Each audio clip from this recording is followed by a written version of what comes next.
नमस्कार दोस्तों, जय हिंद, वंदे मातरम। दोस्तों इंपॉर्टेंट फैक्ट लेकर आए हैं। साइकोलॉजी के महत्वपूर्ण चैप्टर की बात करेंगे, शिक्षा मनोविज्ञान के महाअभ्यास की बात करेंगे, मनोविज्ञान एजुकेशन साइकोलॉजी के कंप्लीट चैप्टर की बात करेंगे, कंप्लीट वीडियो की बात करेंगे। यह ऐसा क्लास होने वाली है, ऐसा वीडियो होने वाला है जो आपको शिखर के पहुंचने में बहुत ही मददगार होता है। अक्सर हम ऐसे देखते हैं कि बस हमारा मंजिल एक कदम आगे होता, हम पीछे रह जाते हैं। लेकिन ये वीडियो देखने के बाद, ये वीडियो सारे क्वेश्चन देखने के बाद आपकी जो मंजिल एक कदम पीछे रह जाती है वह एक कदम और आगे बढ़ने वाली है, यानी सफलता के शिखर को छूने वाली है। तो चलिए गोल्डन वीडियो को शुरुआत करते हैं। इसके पहले ऑलरेडी आपको model paper, practice paper already यहाँ पे आपके सिलेबस के अकॉर्डिंग यहाँ पे आप कर दिया गया है। क्लासेज कंप्लीट हो चुकी है, तो यहाँ पे जरूर देख लीजिएगा। तो चलिए इंपॉर्टेंट फैक्ट की बात करेंगे, सिलेक्शन वाली वीडियो की बात करेंगे। क्या है राज इस सिलेक्शन का, आइए जान लेते हैं। पहले पॉइंट्स आप ध्यान देना कि साइकोलॉजी शब्द का सबसे पहले जो है प्रयोग किसने किया था। पहले हम क्या है, बिल्कुल न्यू घर की जब बनता है तो न्यू मजबूत करते हैं। तो बेसिक चीज़ें बात करेंगे, फिर इंपॉर्टेंट फैक्ट की भी बात करेंगे, इंपॉर्टेंट टॉपिक, इंपॉर्टेंट की क्वेश्चंस की बात करेंगे। तो साइकोलॉजी शब्द का सबसे पहले प्रयोग किसने किया था, प्रश्न आता है। तो रुडोल्फ गोल्पकाय द्वारा जो है 1590 में जो है साइकोलॉजी शब्द का प्रयोग किया गया था, नोट कर लीजिएगा। दूसरा पॉइंट ये हमारा बनता है कि विश्व का प्रथम बुद्धि परीक्षण किसके द्वारा किया गया है। तो सभी लगभग जानते होंगे बुद्धि का प्रथम बुद्धि परीक्षण बिने साइमन के द्वारा किया गया है। कब किया गया है, 1905 में किया गया है। जी हाँ, विश्व का प्रथम बुद्धि परीक्षण बिने साइमन द्वारा 1905 में किया गया है। अगला जो टॉपिक हमारा आता है कि साइकोलॉजी शब्द की उत्पत्ति कैसे हुई। तो साइकोलॉजी में साइके और लोगोस यानी यूनानी भाषा के दोनों शब्दों से हुई थी। तीसरा पॉइंट हमारा बनता है कि आधुनिक मनोविज्ञान के प्रथम वैज्ञानिक कौन है। तो आधुनिक मनोविज्ञान के प्रथम वैज्ञानिक डेकार्टे कहलाते हैं, इसको नोट कर लेना है। मेरे प्यारे प्यारे भाइयों की प्यारी प्यारी बहनें, जिसका यहाँ पे सपना है, ड्रीम्स है गवर्नमेंट टीचिंग एग्जाम को फतेह करना, शिक्षक भर्ती में सिलेक्शन पाना, सभी का जायसवाल सर यानी मैं आप सभी का वेलकम, स्वागत, अभिनंदन करता हूँ। जी हाँ साथियों, साइकोलॉजी की प्रथम बुक पुस्तक पूछी जाती है।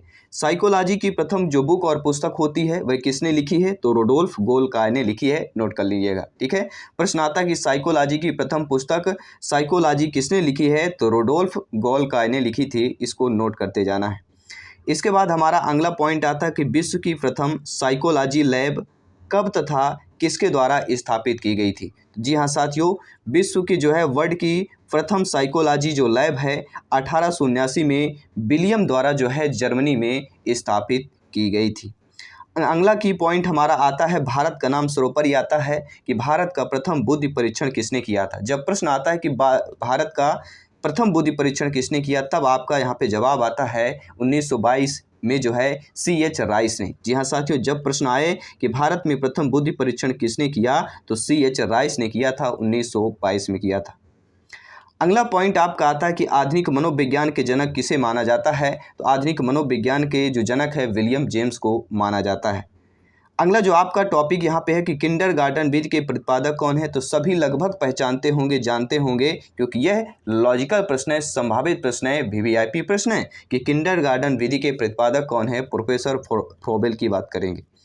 अगला पॉइंट आता है कि संख्यानात्मक आंदोलन के जनक, शायद आप पहली बार कुछ क्वेश्चन पढ़ रहे होंगे या आप अगर 2-4 साल से तैयारी कर रहे हैं तो कहीं ना कहीं ये प्रश्न आपके सामने जरूर आया होगा कि संख्यात्मक आंदोलन के जनक कौन है। तो अल्बर्ट बंडूरा। जी हाँ, अल्बर्ट बंडूरा का जो नाम है वह संख्यानात्मक आंदोलन में जुड़ा जाता है। आइए महत्वपूर्ण शिक्षण विधियों और उनके प्रतिपादक के बारे में जान लेते हैं, क्योंकि यहाँ से 5 नंबर आपके क्लियर हो जाते हैं और आपको होता है 4 से 5 नंबर शिक्षण विधियाँ और इनके प्रतिपादक से संबंधित प्रश्न पूछे जाते हैं। पहले हम बात करेंगे किंडरगार्टन की। तो किंडरगार्टन की अगर बात करें तो फ्रोबेल हम ऑलरेडी बात ही कर चुके हैं। दूसरी हमारी शिक्षण विधि आती है मॉन्टेसरी विधि या मॉन्टेसरी पद्धति। इसके प्रतिपादक कौन है, मारिया मॉन्टेसरी है, लगभग सभी जानते होंगे। इसके बाद आता है खेल विधि। तो खेल विधि सभी लोग जानते हैं, हेनरी कैलवेट कुक। अगर प्रश्न आता है कि खेल विधि के प्रतिपादक कौन है, जनक कौन है, तो हेनरी कैलवेट कुक की बात करेंगे। चौथा पॉइंट आता है डाल्टन विधि के प्रतिपादक कौन है, तो हेलन पार्क हर्स्ट। ये भी काफ़ी वीवीआईपी प्रश्न को रखेंगे, संभावित प्रश्न है एग्जाम की दृष्टि से। तो डाल्टन विधि की बात करेंगे, हेलन पार्क हर्स्ट की बात करेंगे। अगर प्रश्न आता है कि पर्यटन विधि के प्रतिपादक कौन है तो पेस्टोलॉजी नाम, पा से पर्यटन, पा से पेस्टोलॉजी, ये आपको नोट कर लेना है, पा का पैटर्न यहाँ पे लागू कर लेना है। अगला जो प्रश्न दिया गया कि खोज विधि, जिसे हम ह्यूरिस्टिक विधि या अन्वेषण विधि के नाम से जानते हैं, सभी लोग पहचानते हैं, इनके प्रतिपादक प्रोफेसर आर्मस्ट्रांग है। चाहे ह्यूरिस्टिक विधि की बात हो, अन्वेषण विधि की बात हो, चाहे खोज विधि की बात हो, ठीक है, तीनों नाम से जानी जाती है और इनके प्रतिपादक प्रोफेसर आप क्या है, आर्मस्ट्रांग है। इसके बाद आपकी अगली आपकी विधि आती है प्रश्नोत्तर विधि। प्रश्नोत्तर विधि के प्रतिपादक कौन है, सुकरात महोदय जी हैं, नोट करते जाइएगा। टेलीग्राम से जुड़ते जाइएगा, फ्री में नोट्स पीडीएफ फाइल आप प्राप्त करते जाइएगा। अगला जो प्रश्न है कि प्रोजेक्ट विधि के प्रतिपादक कौन है। जब भी प्रोजेक्ट की बात की जाती है विलियम हेनरी किलपट्टी की बात की जाती है। जी हाँ साथियों, प्रोजेक्ट विधि के प्रतिपादक विलियम हेनरी किलपट्टी की बात करेंगे। अगली विधि आपकी आती है वैज्ञानिक विधि। वैज्ञानिक विधि किसने प्रतिपादित की है तो गुडवार स्केट्स ने वैज्ञानिक विधि को प्रतिपादित की है। अगली विधि आपकी आती है जो स्क्रीन पर दी गई है और अगली विधि आपकी समस्या समाधान विधि। तो समस्या समाधान विधि के प्रतिपादक कौन है, सभी लोग यहाँ पे बताइएगा। तो समस्या समाधान विधि के प्रतिपादक भी आपके सुकरात हैं और एक और विधि है प्रश्नोत्तर। तो प्रश्नोत्तर विधि आता है, चाहे आपके समस्या समाधान विधि आए, इन दोनों के प्रतिपादक आपके कौन आ जाते हैं, सुकरात की बात करेंगे। इसके बाद हम बात करेंगे अगले विधि की बात करेंगे। अगली विधि आपकी सूक्ष्म शिक्षण विधि है और सूक्ष्म शिक्षण विधि के प्रतिपादक प्रोफेसर रॉबर्ट है। मूल्यांकन विधि के प्रतिपादक जे.एम. राइस की बात करेंगे। समस्या समाधान विधि के प्रतिपादक सुकरात है, ये भी आपको ध्यान देना है, चाहे प्रश्नोत्तर बात की जाए चाहे समस्या समाधान विधि की बात की जाए।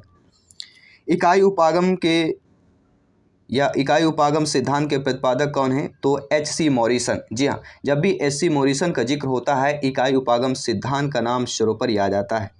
विनेटिका विधि बहुत इंपॉर्टेंट ये भी विधि है। तो विनेटिका जो विधि है इनके जो प्रतिपादक हैं कार्लटन बासवर्न है, नोट कर लीजिएगा। अगली आती है आपकी ड्रेकाली शिक्षण विधि। ड्रेकाली शिक्षण विधि के प्रतिपादक कौन है, ड्रेकाली ही हैं, इन्हीं के नाम से जानी जाती है, ठीक है। इसके बाद हम बात करेंगे ब्रेल पद्धति, ब्रेल लिपि की बात करेंगे। तो सभी परिचित होंगे इन्हीं के नाम से भी, ये भी ब्रेल पद्धति ब्रेल लुई ब्रेल के नाम से है, ठीक, इन्हीं के नाम से रखा गया है। अगला जो आपका सिद्धांत आता है प्रक्रिया विधि। प्रक्रिया विधि के प्रतिपादक कौन है, प्रक्रिया विधि के प्रतिपादक कमेनियस है, ये आपको नोट करते जाना है, चाहे तो आप लोग स्क्रीनशॉट भी ले सकते हैं। बात करेंगे बेसिक शिक्षा पद्धति। जी हाँ, बेसिक शिक्षा पद्धति का नाम आता है महात्मा गांधी का नाम आता है और ये आपके एग्जाम के लिए संभावित प्रश्न हो सकता है, वेरी वेरी इंपॉर्टेंट प्रश्न हो सकता है। अगला प्रश्न आता है समाज मिति विधि। समाज मिति विधि के प्रतिपादक कौन है, एल मोरेनो की बात करेंगे। जी हाँ, जब भी समाज विधि का जिक्र होता है एल मोरेनो, ठीक है, का नाम सर्वोपरि आ जाता है। अगर आगमन विधि की बात की जाती है तो अरस्तू की बात की जाती है। जी हाँ, आगमन विधि के प्रतिपादक प्रोफेसर अरस्तू हैं। निगमन विधि की बात की जाती है, निगमन विधि के प्रतिपादक प्लेटो की बात करेंगे। अगला आपका जो प्रश्न बनता है बहुत ही इंपॉर्टेंट प्रश्न है कि हार्वर्ट विधि। जी हाँ, सभी लोग जानते हैं हार्वर्ट विधि के प्रतिपादक इन्हीं के नाम से हार्वर्ट बनी है, हार्वर्ट की बात करेंगे, ठीक है। तो हार्वर्ट विधि के प्रतिपादक प्रोफेसर हार्वर्ट की बात करेंगे। प्रश्नावली विधि का जिक्र होता है तो यहाँ पे वुडवर्थ महोदय की बात की गई है, लेकिन हम बात करेंगे संवाद विधि की। संवाद विधि के प्रतिपादक कौन है, प्लेटो की बात करेंगे। अगली विधि आपकी बहुत ही महत्वपूर्ण विधि है जो कि रेखीय अभिक्रमित अन्वेषण विधि या बाह्य अन्वेषण विधि। कभी कभी बाह्य अन्वेषण पूछ लिया जाता है, कभी कभी रेखीय अभिक्रमित अन्वेषण विधि पूछा जाता है और इन दोनों विधियाँ एक ही हैं, दोनों नाम से जानी जाती है। इनके प्रतिपादक B.F. फिस्कनर हैं, नोट कर लीजिएगा। अगली हम विधि की बात करते हैं शाखीय अभिक्रमित अन्वेषण विधि या आंतरिक अन्वेषण विधि। जी हाँ साथियों, इनके प्रतिपादक नॉर्मन ए क्राउडर।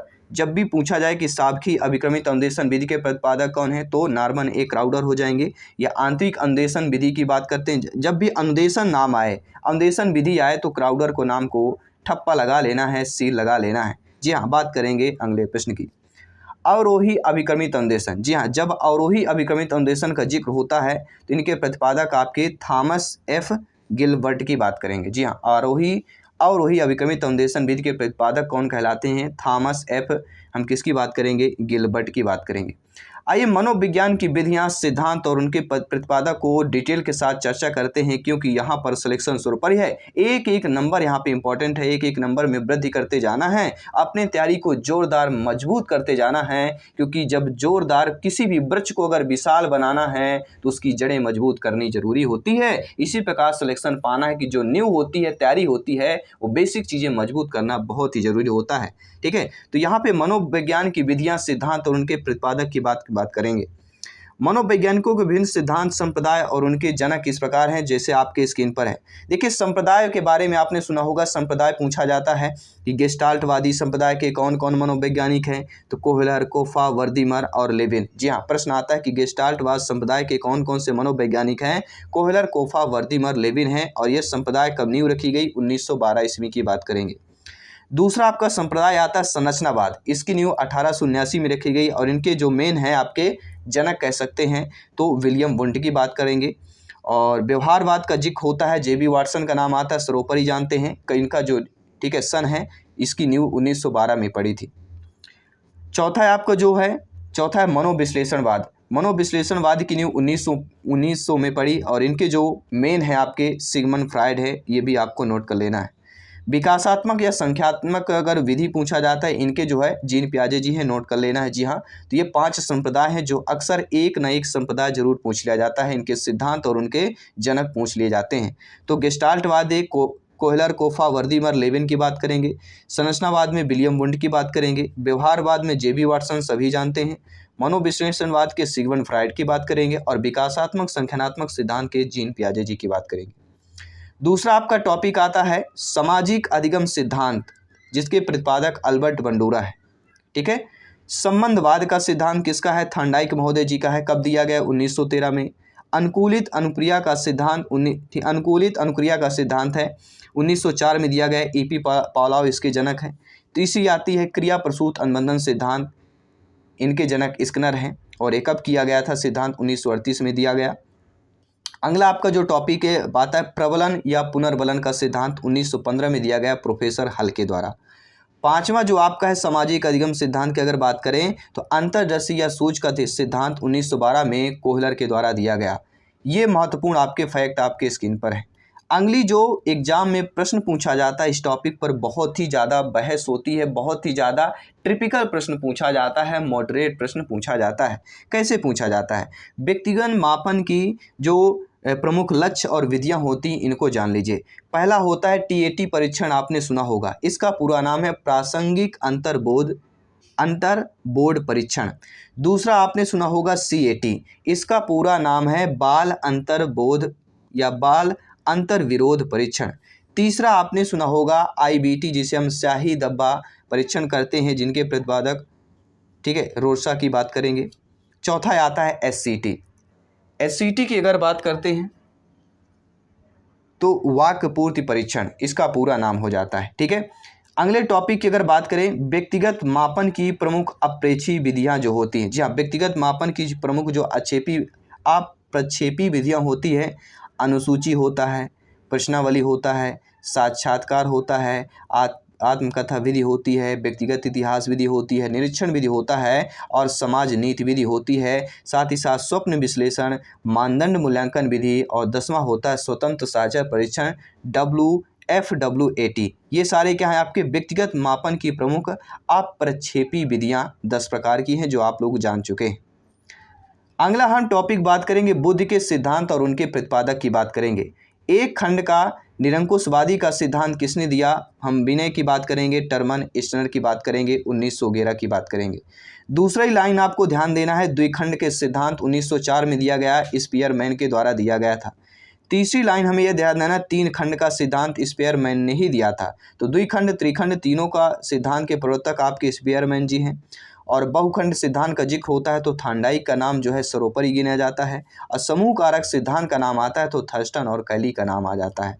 तो एक खंड या निरंकुशवादी का सिद्धांत 1911 में प्रोफेसर बिने, टर्मन और स्टनर की बात करेंगे, तीनों की बात करेंगे। तो ये थे 5 महत्वपूर्ण बुद्ध के सिद्धांत और उनके प्रतिपादक जो लगभग यहाँ से प्रश्न पूछे जाते हैं। आइए बात करेंगे बुद्धि IQ ज्ञात करने के फार्मूले सूत्र की बात करेंगे। यहाँ से 1 नंबर पक्का रखा हुआ है। जी हाँ, बुद्धि IQ से 2 प्रश्न जरूर आते हैं। बुद्धि लब्धि की बात करेंगे, मानसिक आयु MA होता है, वास्तविक आयु CA मल्टीप्लिकेशन 100 होता है।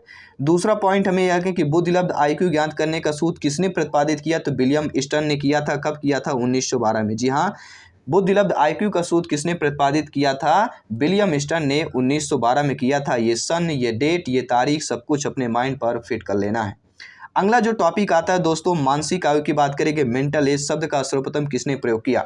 अगर प्रश्न पूछा जाता है कि आज जो है मानसिक आयु मेंटल एज शब्द का सर्वप्रथम प्रयोग किसने किया है, तो बिने ने 1908 में किया था। ये इसको आपको नोट कर लेना है।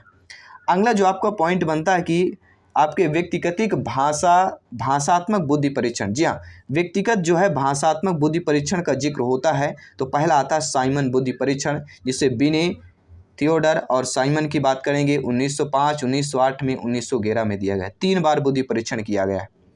दूसरा पॉइंट है स्टैनफोर्ड बिने स्केल या स्टैनफोर्ड बिने स्केल की बात करेंगे। इसको 1916, 37 और 1960 में जो है किया गया था। ये थे आपके व्यक्तिगत भाषात्मक बुद्धि परीक्षण। तो व्यक्तिगत भाषात्मक बुद्धि परीक्षण 2 होते हैं, साइमन बुद्धि परीक्षण और स्टैनफोर्ड बिने परीक्षण की बात करेंगे। अगला आपका आता है व्यक्तित्व क्रियात्मक बुद्धि परीक्षण परीक्षाएं। तो देखिए व्यक्तित्व जो क्रियात्मक बुद्धि परीक्षण में 2 आते हैं। पहला आता है पोर्टियस भूल भुलैया परीक्षण, आपने पढ़ा होगा। तो पोर्टियस भूल भुलैया परीक्षण किसका है, इसके प्रतिपादक SD पोर्टियस है। कब किया गया, 1924 में यह परीक्षण किया गया था।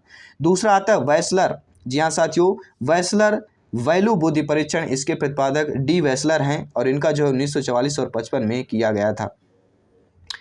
अगला जो टॉपिक है सामूहिक भाषागत बुद्धि परीक्षण। जी हाँ, हिंदी पेडागोजी के महत्वपूर्ण क्वेश्चनों की ऑलरेडी वीडियो आपको मिल जाएगी, जरूर विजिट कीजिएगा, चैनल को विजिट कीजिए, अपने TT फैमिली को विजिट कीजिए, अपने टीचर्स फैमिली से जुड़े रहिए, तैयारी को बेहतरीन कीजिए क्योंकि सिलेक्शन यहाँ पर शरोपरी है। तो साथियों हम बात कर रहे थे सामूहिक भाषागत बुद्धि परीक्षण की बात कर रहे थे। तो इसमें 2 आपके आते हैं सामूहिक भाषागत बुद्धि परीक्षण। एक होता है आर्मी बीटा परीक्षण, आपने पढ़ा होगा। इनके प्रतिपादक आर्थर S ओटिस है। कब किया गया, 1920 में सर्वप्रथम किया गया था। दूसरा था सामूहिक भाषागत बुद्धि परीक्षण में आर्मी बीटा परीक्षण के बाद आता है शिकागो क्रियात्मक बुद्धि परीक्षण। यह 6 वर्ष से वयस्कों की बुद्धि का मापन किया जाता है। अगर प्रश्न आता है कि शिकागो क्रियात्मक बुद्धि परीक्षण जो है कितने से कितने वर्षों तक का बुद्धि मापन किया जाता है, तो 6 से वयस्कों तक बुद्धि मापन किया जाता है। यह 6 से लेकर वयस्कों का बुद्धि मापन जो है किस भाषागत बुद्धि परीक्षण द्वारा किया जाता है, तो शिकागो क्रियात्मक बुद्धि परीक्षण की बात करेंगे। एक होता है हिंदुस्तानी क्रिया परीक्षण। हिंदुस्तानी क्रिया परीक्षण की बात करें तो 1922 में CH राइस के द्वारा जो है किया गया था। तो ये थे 2 बहुत ही महत्वपूर्ण फैक्ट के बारे में हमने आपसे चर्चा किया। ठीक है, इंपॉर्टेंट फैक्ट के बारे में, महत्वपूर्ण शिक्षण विधियों के बारे में हमने चर्चा किया। आई होप आप लोगों ने अच्छे तरीके से समझा, जांचा, परखा और ये तैयारी आपको बहुत ही बेहतरीन काम में आने वाली है। ठीक है, मैंने कहा था ना, जो एक पल आप लोग सिलेक्शन से रह जाते हैं, एक कदम पीछे, तो ये वीडियो आपने कंप्लीट देख ली है तो बहुत ही अच्छा है। अपने दोस्तों में शेयर करें, फैमिली में शेयर करें, जिनका भी सपना है गवर्नमेंट टीचर बनना। ये वीडियो कंप्लीट तैयारी आपको ये सिखा देती है कि हमें क्या क्या पढ़ना है, किस लेवल का पढ़ना है और सिलेक्शन 101% लाना ही लाना है। मैं आपके साथ जयसवाल सर जल्द मिलता हूँ आपकी अगली क्लास पर, गोल्डन क्लास पर, सिलेक्शन वाली क्लास पर। सभी मित्रों को जय हिंद, वंदे मातरम, धन्यवाद।